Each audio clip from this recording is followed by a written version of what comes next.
Welcome to The Link this week, and we continue to furnish you with information that is important for your business, information that you can use. And tonight my guest is Mr. Patrick Oketayot, who is the commercial bank supervisor from Bank of Uganda. Patrick, welcome. Thank you very much. Good evening, viewers. And our discussion tonight is on the topic you might have heard, but we want to speak about certain things which you may not have understood. The credit relief package from Bank of Uganda to businesses because of COVID-19. Basically, central bank being flexible with this policy to allow the banks to do certain things to support you as a business. So Patrick, let's start with the first issue. Credit relief, which was the big issue anyway. How does it work? Let's just do a recap. How does it work? Okay, thank you very much. Credit relief has to do with providing a holiday or providing a suspension of repayment to borrowers who already had their loans with commercial banks by the time the lockdown was announced. That means if by April 2020 you already had an existing loan in a commercial bank, and then you were probably impacted by the closure of the economy, you are eligible to apply for the credit relief measures. It allows you to change the how you pay your loan and when you pay your loan. Very nice. And let's zoom into one specific issue, loan restructuring. Just take us through how, when I go to the bank and say, people, I am hard pressed, I need a restructure in this period, how does it work? Well, restructuring is one of the key feature of the credit relief measure that Bank of Uganda put in place. And for restructuring to take place, you should be eligible. Eligibility comes from demonstrating that probably you are unable to access your business, probably you have lost your job, or your salary has been cut down.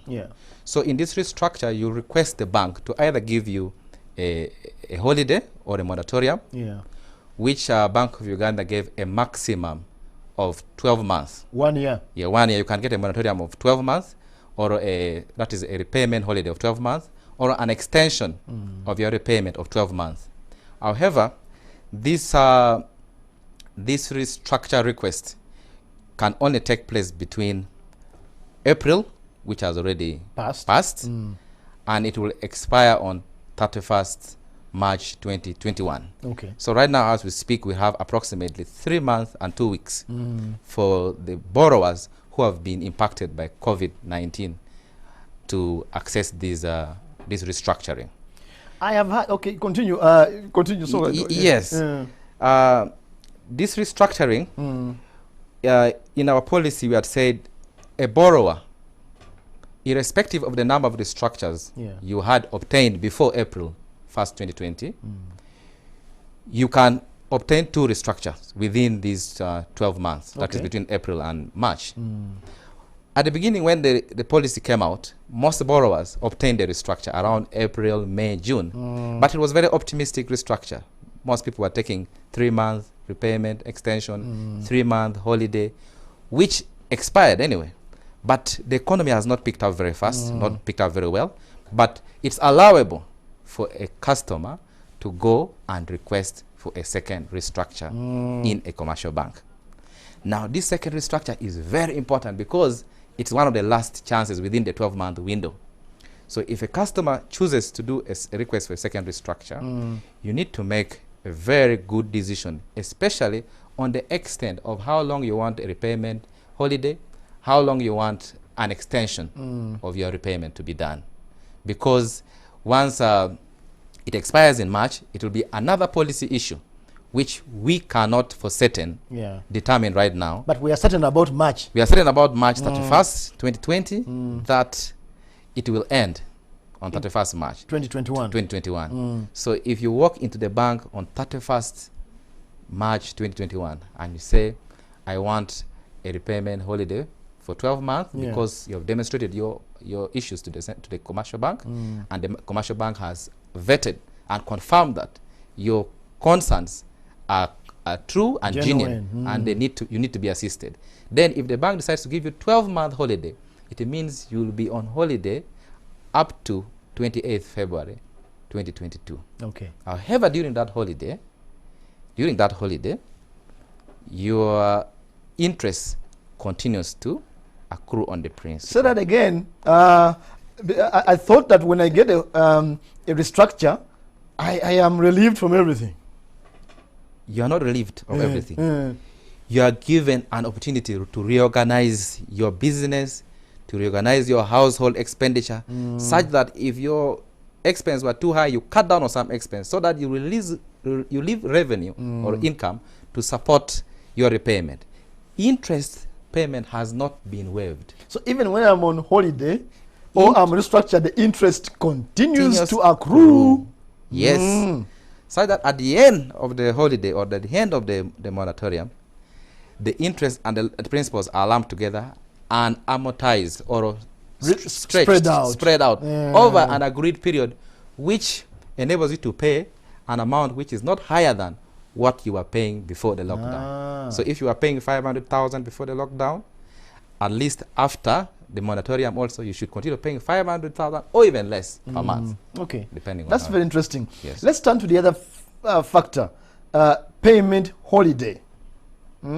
How do I get it from the bank? That you guys give me 12 months when I'm not paying. How do I get it? You have two options, Sam. If you're a borrower, yes. I'm assuming you're a borrower. You have two options. Yes. In April, when the lockdown was instituted, restrictions was there on movement. So we allowed commercial banks to do what we call solicited offers. That the bank is the one which comes to you and tells you, Sam, we have seen we have forgiven you. We have seen your behavior. Yeah. We are giving you a holiday of 3 months. Yeah. Maybe on phone because you're not able to come. However, afterwards you'll be required to consent by writing. But at that moment, the banks were just recording your phone calls to confirm. But right now, we have what we call the unsolicited offers. The restrictions on movement has been uplifted. Yeah. You can move to the bank anytime and make this request by demonstrating why you think the COVID has impacted you. So there are eligibility criteria that banks will tell you. For example, I mentioned earlier, you can demonstrate probably that maybe stocks have come down low, maybe salary cuts or termination from your job, as you reorganize yourself to come back to repay. Okay. Yes. So, again, what happens after March 31st? If I feel that I've not got a holiday now, I need it on April 1st, what happens to me? Well, very interesting. I would urge any customer or any borrower having a credit facility to utilize the existing policy right now, because what will happen after March 31st, 2021 is a policy matter which we cannot for certain establish right now until we cross the bridge. When we get there, then that policy decision will be taken by the higher level authorities at the central bank on the appropriate action. But for now, I urge, if you've never got a restructure, please go and get or you want a second one. Or you want a second one, please move in and make the best of the decision. To emphasize, if you're requesting for a restructure, you have a maximum of 12-month request you can ask for. But also that period for you to request will expire in March 2031. Thank you, Patrick, very much for polishing these issues. Viewers, two things, just to recap for Patrick there. There is a restructure and there is a payment holiday. If you have not got those ones, rush before March 31st. Remember, even if you are granted those by the bank, you will still continue paying your interest. So it's like a cost to the postponement. Keep that in mind. That was the link. Thank you very much for joining us tonight.